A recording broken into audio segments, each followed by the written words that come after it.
You want how much? Is that negotiable? Yeah, no thanks. You must be crazy.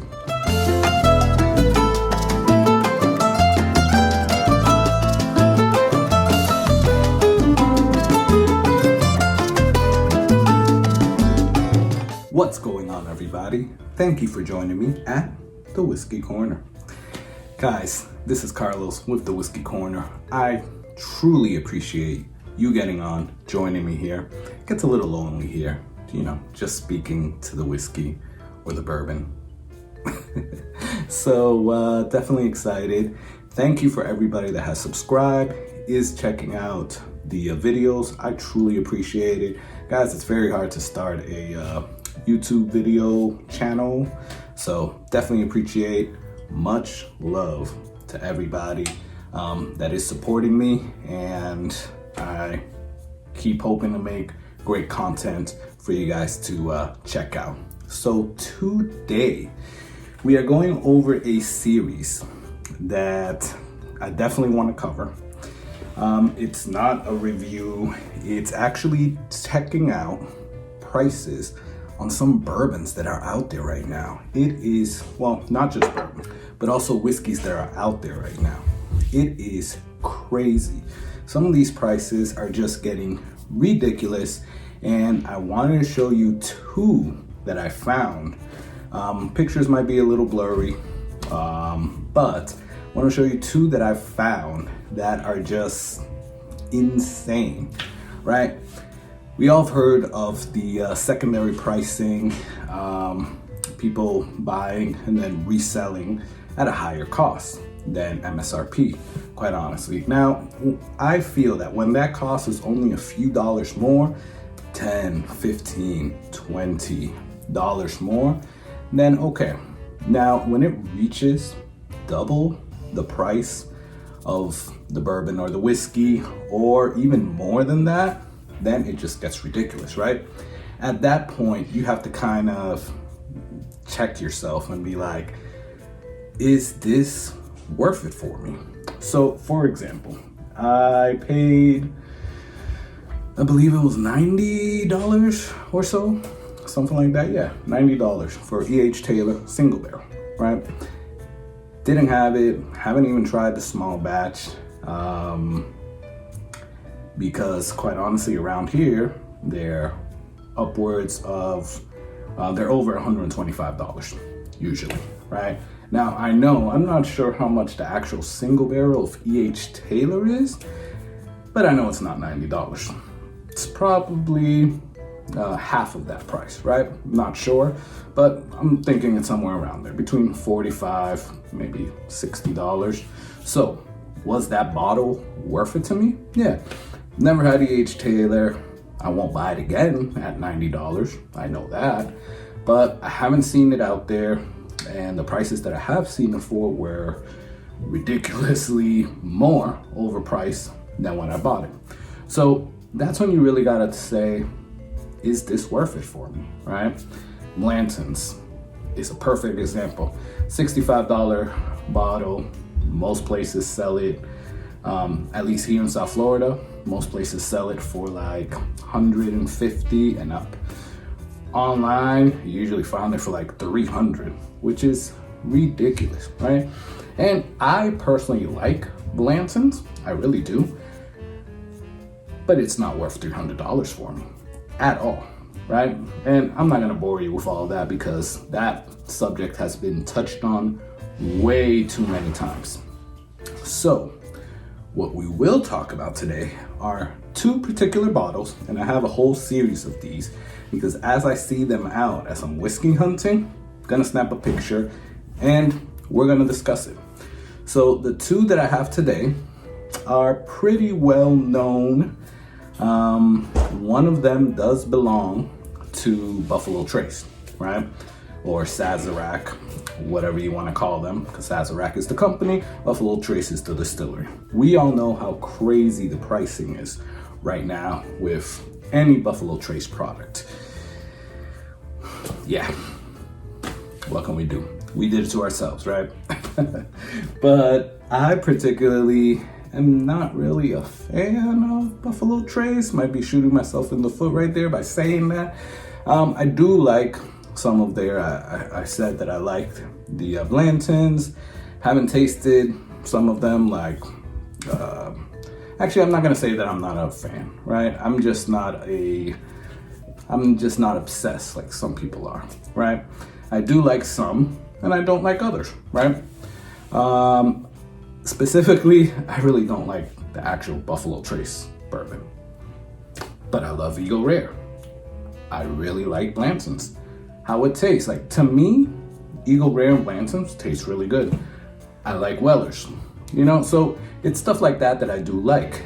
One that I saw in the field, and I'll show a picture of it right here, but $50, actually $55 in some places, and other places I've seen it at $75, which is even crazier. We have it right here, Sazerac Rye. The picture that I'm showing you right here is a local place here. They have it at that price, double what I bought this for. This I bought in Georgia, one of my Georgia trips, for $25, right? Maybe a little bit more with taxes, but still under $30. And this place, when I first saw it there, it's like maybe like 3 months ago, and it always seems to be the same like 2 or 3 that they have on the shelf. And to me, it looks like it hasn't sold, but maybe it has, and they just keep replacing it and they just keep putting it at $50. So there's either somebody out there that likes it, has not done their research, and is paying that price, or there's somebody else that's working at the store and just rotates the bottles to make it look like it's being sold out. So that is crazy. So we'll tell you, you must be crazy, because I would not pay $50. I wouldn't pay, maybe I'll pay $35. I do like this. I am not going to deny that. I like it. It's not a bottle that I would, if I can't find it again, that I'll be hunting for it like crazy. But it is a good bottle, you know? If you like rye, but it doesn't have that much of a rye note, it is actually a good bottle, right? So I would buy it. But I know that I can get it at 25 in other states, not here. And there's also a place online that I also know that I can get it for 25. Might pay a little bit more for shipping, maybe 10 bucks, but it's still not 50, right? So, Sazerac Rye at $50 or more, you must be crazy. Next bottle that I did see. So, wheated bourbon is something that you like or you don't like, right? Kind of like rye. Some people like the more wheated bourbons. It's a little bit sweeter and stuff like that. Weller's is very, it's very popular. And some of the most recent wheated bourbons are popular. Obviously, Maker's Mark. I mean, everybody loves, well, most people love Maker's Mark. Now, I did recently buy an Old Elk. So shout out to Whiskey Knows. Not knows, but he knows stuff as in wisdom. So Whiskey Knows, because he was the one that told me about Old Elk, right? He actually let me know that that's a really good bottle. Haven't gotten into it. I'm gonna wait till I can do a review to actually pop that bottle on camera with you guys. But I'm excited to get into it. He talked good about it. Other reviews that I've seen about it, everybody talks really good about it. Wheated bourbon. There is a wheated bourbon that some people like, some people don't. You know, I specifically, I like it, but I don't, let's say. So I bought it because, you know, there's a lot of people that do like this, and I wanted to try it. I want to say it's not my favorite It's good, but I will say that once this bottle is gone, probably won't buy another one. Now, I am trying to find the barrel proof version because I want to try it. Everybody says that this one is good, but the barrel proof is really good, right? So, as you see here, we found one in the field. Now, I will say, it's the only one that I've seen in South Florida so far. I've been to different places, different cities, different towns, different liquor stores, and this is the only place that eventually does have it back on the shelf. Unfortunately, it's at this price. It's expensive. It is basically double the price. So $130 for Larceny Barrel Proof. Now, I believe there's the B520 one, but still, and I think the B520 is one of the ones that people do like the most.